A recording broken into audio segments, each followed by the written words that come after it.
First and foremost, I'd like to say thank you to Heather Houston and all of her support staff, everyone here at the Meineke Car Care Bowl of Texas for an incredible week. I mean, Bowl week was spectacular, and we've been now to a handful in a row, and I'm not trying to minimize the other ones, but this was a really special week. First class in every way, shape, and form, from the way our young men were treated, our fans, our coaches, our staff, and our wives and our families.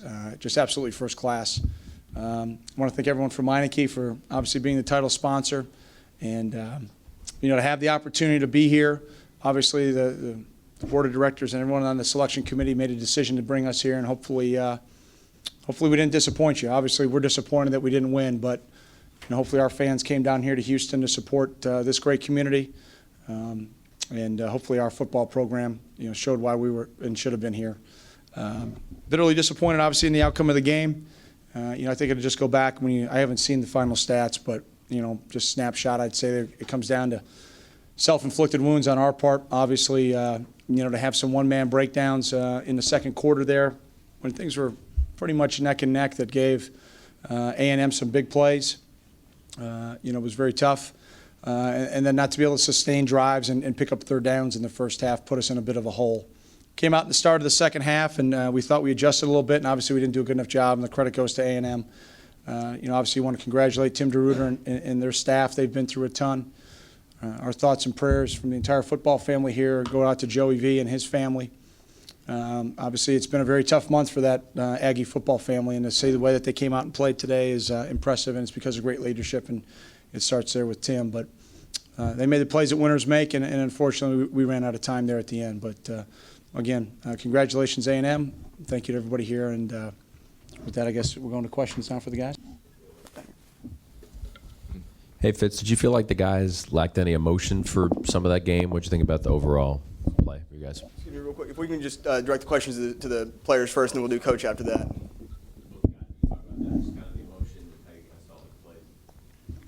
Yeah, I think we hit a little lull in the end of the first half, but I think we came out pretty strong, and obviously we didn't execute on some things, but I thought we picked it back up at the end when we needed to in the fourth quarter. But I think that lull kind of cost us. Same deal. Through the second quarter, or I guess it was the majority of the second quarter and the beginning of the third quarter, defense didn't come out swinging. And then we picked it up in the fourth quarter and kind of brought the game back. But, again, a lull, and you can't have that. We lost momentum. Right here, second row. Dan, was that A&M defense faster than what you guys saw on tape? No, I mean they're a great team, but I think we knew how good they were. I think we just kind of broke down some one-on-one breakdowns, and I got to get rid of the ball, and I think it was a combination of things. But I think for the most part, we hurt ourselves more than they hurt us. Okay, back right here.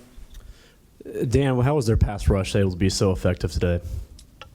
Again, I think they were just winning some one-on-one battles, and again, I got to do a better job of getting rid of the ball, and they just kept coming at it.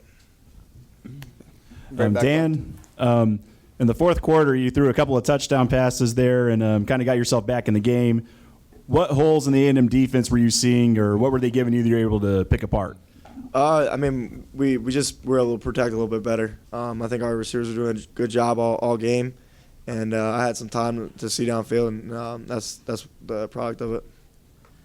Brian, after all that, after that tough comeback effort, you guys had a couple of third down chances where you could have gotten the stops and gotten the ball back in the final couple of minutes. How much did it hurt for you guys to give up those third downs late in the game?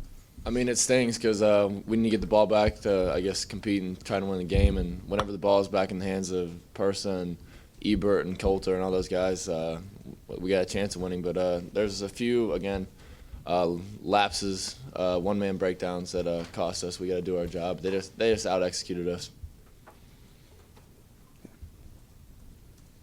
Any other questions for the student athletes?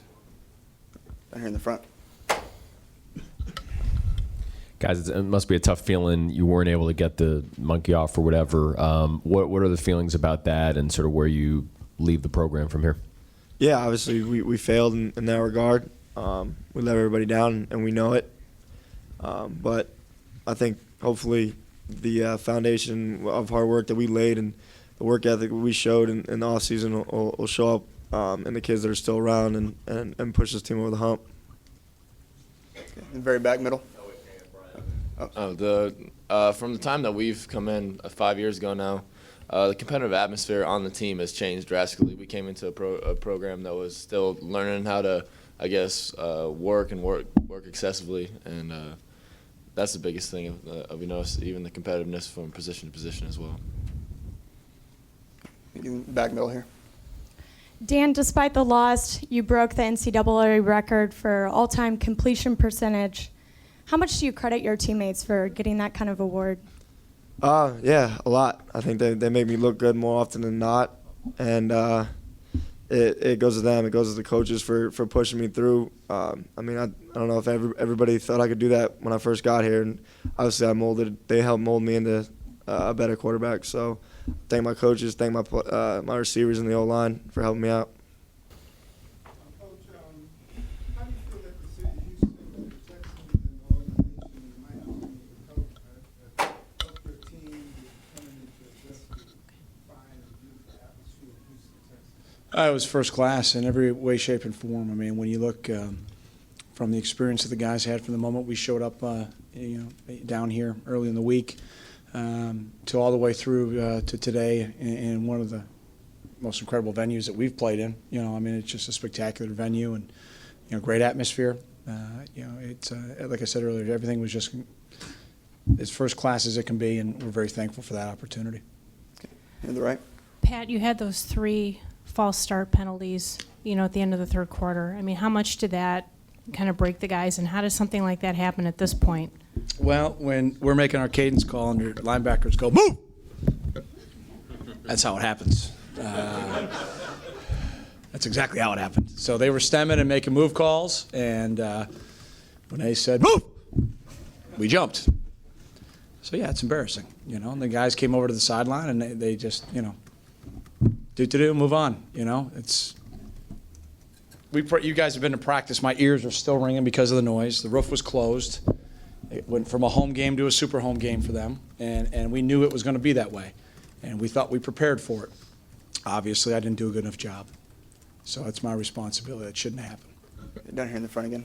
Fitz, speaking of penalties, the one that Wabusi had, did he give you any sort of explanation? And I saw you talk to him right afterwards. What was that conversation like? Well, I just rather keep my comments on officials to private conversations. We'll just leave it at that, if that's okay. But they just said he was late.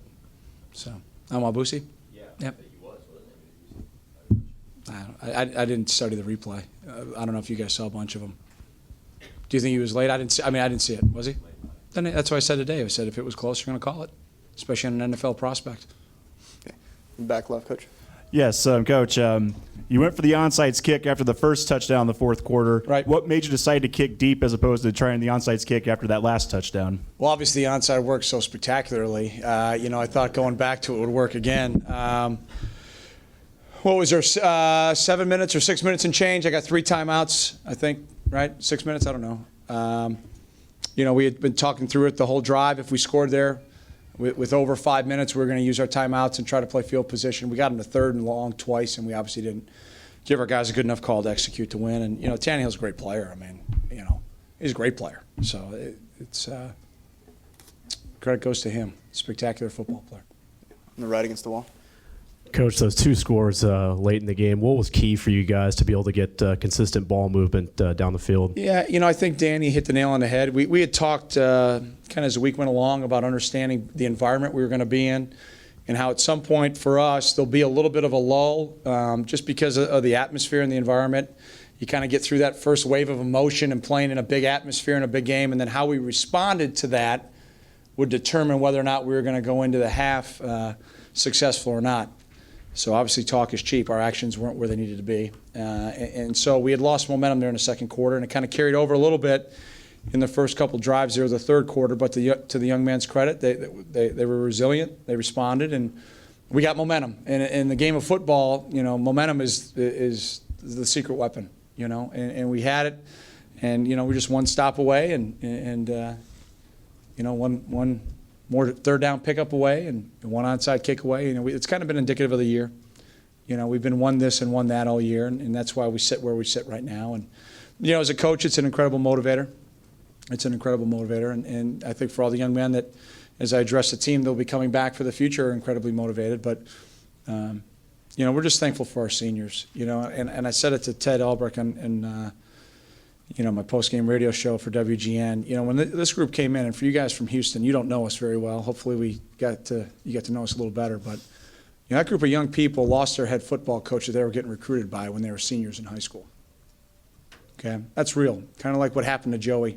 That's real. And you're talking about 17 to 22-year-old young people. Well, you're talking about 17-year-old young men that went through that. And that was the start of their college experience.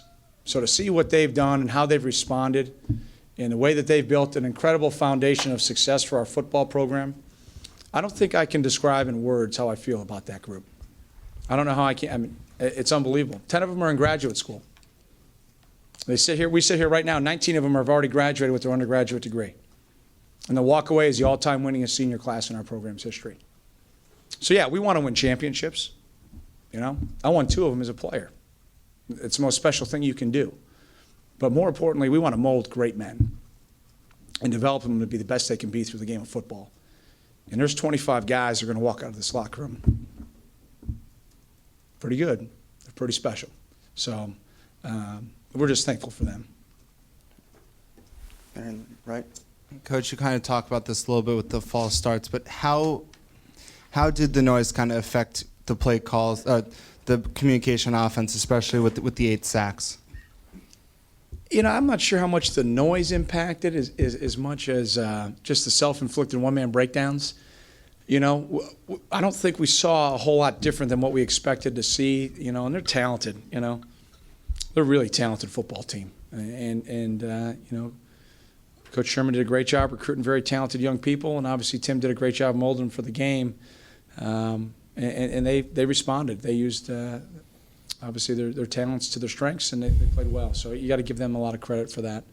But when we got to go on silent count from time to time, sometimes your line gets off a little bit slower. But, I can give you all kinds of excuses.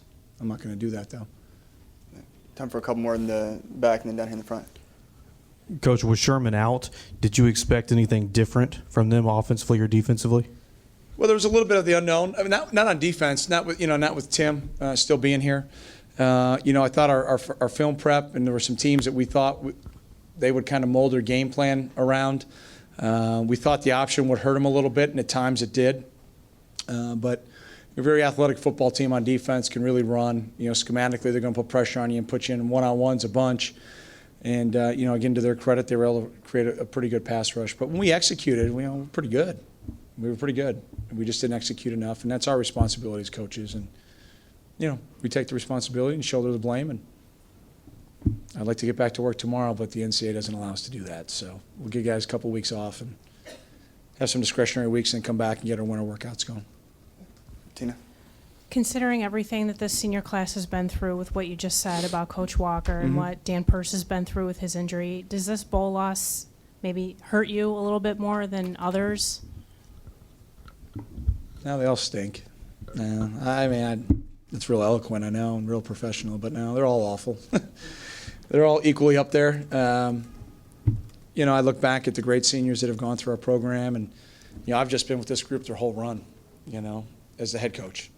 I've been with the previous groups as a position coach for a lot of them, but it's frustrating, and I love you guys that write for us up in Chicago, and I know you'll beat us up with it, and the monkey's still on our back and all that, but we'll worry about that, next off season next postseason, but we got some other things we got to fix. We got to play more soundly and competitively in some position groups. We've got to execute more consistently. And we've got to do that through competition. We've got to do that through coaching fundamentals, and we got to do that through. I love Coach Kubiak's thing: be accountable. We got to be accountable to ourselves, and we got to be accountable to each other in the program. And we do that. We get over the mountaintop and win a championship and win a bowl championship. But we're not there yet, obviously. Last one, Teddy. It's kind of amazed. I'm looking at it, 278 total yards. I mean, for your offense, that's a pretty small number. Yeah, well, they were pretty good today, obviously, on defense. So, What were the sacks? How many? You said 8?